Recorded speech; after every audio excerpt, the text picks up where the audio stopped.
Good afternoon friends. Justice तक channel में स्वागत है, अभिनंदन है।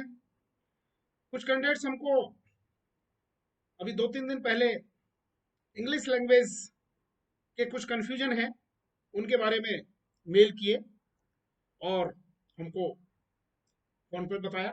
इंग्लिश लैंग्वेज मित्रों एक ऐसी भाषा है जो वैसे तो विदेशी भाषा है, लेकिन फिर भी इसके बिना कार्य नहीं चल सकता। कोई भी एग्जाम हो, इवन सिविल सर्विस एग्जाम है, उसमें भी जो मेन पेपर होता है, मेन एग्जाम, उसमें इंग्लिश का जो पेपर होता है उसको पास करना कंपलसरी होता है मित्रों। यदि आपका इंग्लिश पेपर क्वालिफाई नहीं कर पाते हो आप, तो आपका जो ऑप्शनल पेपर है वो चेक नहीं होते हैं। इसलिए खैर हम इन सब चीजों के बारे में आपको बाद में बताएंगे। अभी जो मेन फंडा है, जो लोगों का कुछ कंफ्यूजन है, 2-3 मिनट का हम वीडियो इसमें डालेंगे। केवल हम आपको ये बताने का प्रयास करेंगे जो आपकी क्यूरीज हैं वो ये है कि जो टेंस को लेकर के एस और ईएस इसका प्रयोग जो होता है वो उसको लेकर के काफी भ्रांतियां हैं और लोगों को ये समझ ही नहीं आता है। कितना भी ग्रामर को रट लेते हैं, पढ़ लेते हैं, तो हम बहुत ही सिंपल भाषा में आपको बताने का प्रयास करेंगे कि जो एस और ईएस का प्रयोग जो है वो कैसे कैसे कहां कहां पर होता है। मित्रों, ये जो है प्रेजेंट इंडेफिनिट टेंस, प्रेजेंट जिसे हम कहते हैं वर्तमान, हिंदी में वर्तमान अनिश्चित काल।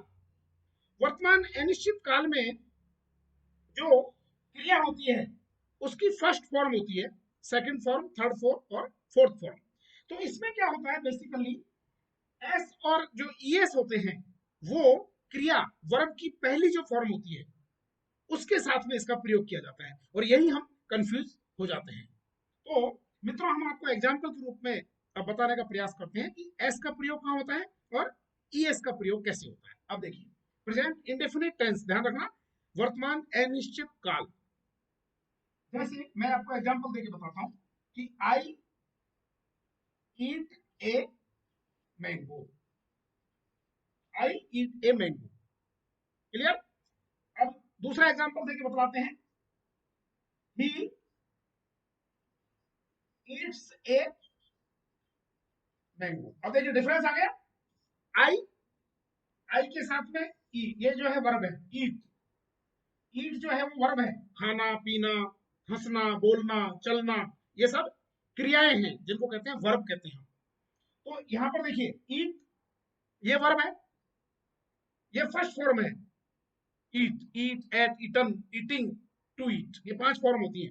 तो देखिए, आई ईट ए मैंगो, यहां पर एस नहीं लग रहा है और यहां ही ईट्स ए मैंगो। इस डिफरेंस को समझिए, ही के साथ ईट्स लग रहा है और आई के साथ में ईट लग रहा है। अब इसका जो रूल है, फंडामेंटल रूल है मित्रों, वो क्या है कि जब सिंगुलर नंबर थर्ड पर्सन होता है, देखो वचन कितने होते हैं, फर्स्ट पर्सन, थर्ड पर्सन, जो हम कर्ता होते हैं फर्स्ट पर्सन, सेकंड पर्सन और थर्ड पर्सन। फर्स्ट पर्सन में कौन आता है, हम।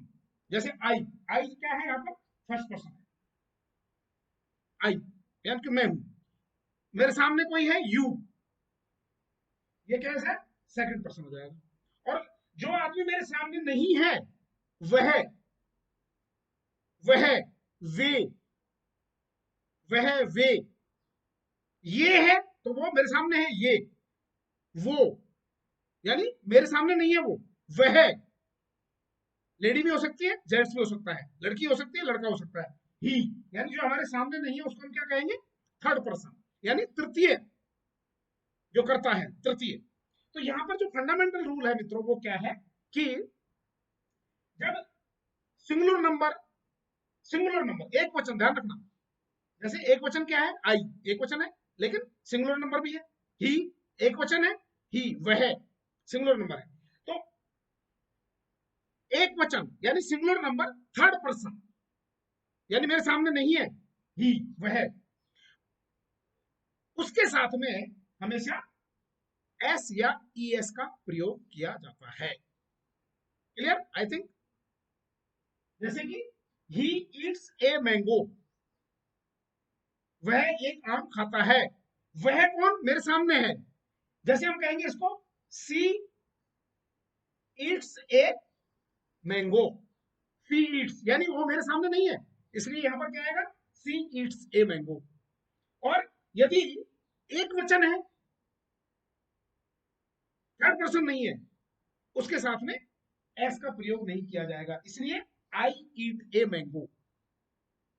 अब आप कहेंगे कि प्लूरल है, दे ईट ए मैंगो। अब यहां पर एस नहीं लगेगा, क्यों नहीं लगेगा, क्योंकि मेरे सामने तो नहीं है, वो थर्ड पर्सन है, दे है, लेकिन सिंगुलर नंबर नहीं है, दे यानी बहुवचन हो गया, बहुवचन, दे क्या हो गया, बहुवचन हो गया, बहुवचन यानी मेरे सामने नहीं है वो, लेकिन बहुवचन है। और एस का प्रयोग कहां लगता है, एक वचन में। दे क्या हुआ, वे, तो दे ईट ए मैंगो। क्लियर। इसी प्रकार से हम कहेंगे Ram Yeats a mango. Ram मेरे सामने नहीं है, राम मेरे सामने नहीं है, इसलिए यहां पर क्या लगेगा, राम क्या है, सिंगुलर नंबर हो गया, प्लूरल नहीं है, राम एक आदमी है, वो मेरे सामने नहीं है, इसलिए यहां पर ईट्स का प्रयोग होगा। अब जैसे कहेंगे हम, we we eat a mango, हम, अब हम हैं यहां पर, सबके सब आ गए हैं, तो ये हम सिंगुलर नंबर नहीं है। क्लियर। इसलिए यहां पर क्या होगा, वी ईट ए मैंगो, ऐसे नहीं लगेगा यहां पर। ये इसका प्रयोग कहां होता है, जैसे आई गो, जैसे आई गो। कुछ क्रियाएं ऐसी होती है जो डायरेक्ट एस ले लेती है, कुछ क्रियाएं ऐसी होती है जिनके ईएस का प्रयोग होता है, तो ये तो एस का प्रयोग है, बहुत समझ क्लियर हो गया होगा। अब देखिए आई गो, आई क्या है, सिंगुलर नंबर है यानी एक वचन है, गो क्रिया की फर्स्ट फॉर्म है, इसलिए इसके साथ में ईएस का प्रयोग नहीं होगा, क्योंकि फंडामेंटल रूल क्या है, एस या ईएस का प्रयोग कहां होगा, जहां पर वो सिंगुलर नंबर है लेकिन थर्ड पर्सन है, हमारे सामने नहीं है वो। अब जैसे ही गोज, देखिए ही कौन है, वो, गो, ही गो ये गलत हो जाएगा, ध्यान रखना, इसीलिए गलती करते हैं छोटी छोटी आप। ही गो क्या क्या लगेगा, he goes, S E S लग गया, ये ई एस लग गया, ही, राम गोज, या राम हमारे सामने नहीं है, राम थर्ड पर्सन हो गया, जब थर्ड पर्सन हो जाता है और सिंगुलर नंबर है, तो यहाँ क्या होगा, राम गोज। देखिए दे है, सपोज करिए दे थर्ड पर्सन है, हमारे सामने नहीं है, लेकिन दे गो, क्यों आएगा दे गो, क्योंकि ये सिंगुलर नंबर नहीं है, थर्ड पर्सन तो है, लेकिन दे प्लूरल हो गया, हम, दे, वी तो ये हो गया, we we go, we we go, क्योंकि वी जो है प्लूरल है, वी जो है प्लूरल है और थर्ड पर्सन नहीं है, इसलिए वी गो, हम जाते हैं। दे गो, दे गो क्यों आएगा, दे गो इसलिए आएगा क्योंकि ये प्लूरल प्लूरल नंबर है, और प्लूरल के साथ में एस या ई एस नहीं लगता है, केवल थर्ड पर्सन हो और एक वचन हो, सिंगुलर नंबर थर्ड पर्सन, इसलिए दे के साथ क्या आएगा, दे गो। सीता गोज, क्योंकि सीता हमारे सामने नहीं है, सीता थर्ड पर्सन है, सिंगुलर नंबर है। यू गो, यू कौन है, सेकंड पर्सन हो गया, तो यहां का आएगा यू गो, यानी तुम जाते हो, यू गो, ईएस नहीं लगेगा, यू गोज नहीं आएगा। यू गोज क्यों नहीं आएगा, क्योंकि ये जो है सिंगुलर नंबर एक वचन नहीं है और थर्ड पर्सन भी नहीं है, यू यानी मेरे सामने बैठा हुआ आदमी, यू तुम। तो मित्रों ये छोटी छोटी गलतियां हैं जो एस और एस का जो प्रयोग है, यदि ये आपको समझ आ गया तो डेफिनेटली आपकी इंग्लिश ये मान लीजिए कि 50% आप क्लियर हो जाओगे। इस तो बहुत आसान है, सिंगुलर नंबर थर्ड पर्सन, उसके साथ में क्या लगता है, एस या ई एस, जैसे गो के साथ ई एस लग गया, ईट के साथ क्या लगेगा, एस लगेगा, Yeats, singular number, he eats, Sita Yeats. लेकिन अगर मैं कहूं कि दे ईट, दे ईट्स, नो, क्योंकि ये दे जो है बहुवचन हो गया, थर्ड पर्सन तो है कि वे, हमारे सामने नहीं है वो, लेकिन एक वचन हो गया है, एक वचन नहीं है ये, एक वचन अगर है, सिंगुलर नंबर है और थर्ड पर्सन है, जैसे सीता, सीता एक अकेली लड़की है, सीता गोज, सीता ईट्स, यदि यदि खाने के समय आएगा, Sita eats a mango. They they eat a mango, eat आएगा, एस नहीं लगेगा। एस क्यों नहीं लगेगा? एस इसलिए नहीं लगेगा क्योंकि ये सिंगुलर नंबर नहीं है, बहुवचन है। थर्ड पर्सन तो है, वे हमारे सामने नहीं है, लेकिन यहां लगेगा they eats a mango, they eat a mango, S नहीं लगेगा। दे गो, दे गोज नहीं आएगा क्योंकि हमारे सामने नहीं है, वो प्लूरल है, हमारे सामने भले ही नहीं है लेकिन वो प्लूरल है, दे प्लूरल है, इसलिए क्रिया के साथ में सिंगुलर नंबर हो, याद रखिएगा सिंगुलर नंबर एक वचन, थर्ड पर्सन हमारे सामने नहीं है तो एस लेगी या फिर वो yes. This is the fundamental rule. इसी प्रकार से एक होता है फॉर और सिंस का प्रयोग, इसको हम नेक्स्ट वीडियो में बताएंगे। तो ये छोटी छोटी बातें हैं मित्रों, ये एक एक नंबर के सवाल आते हैं किसी भी एग्जाम में।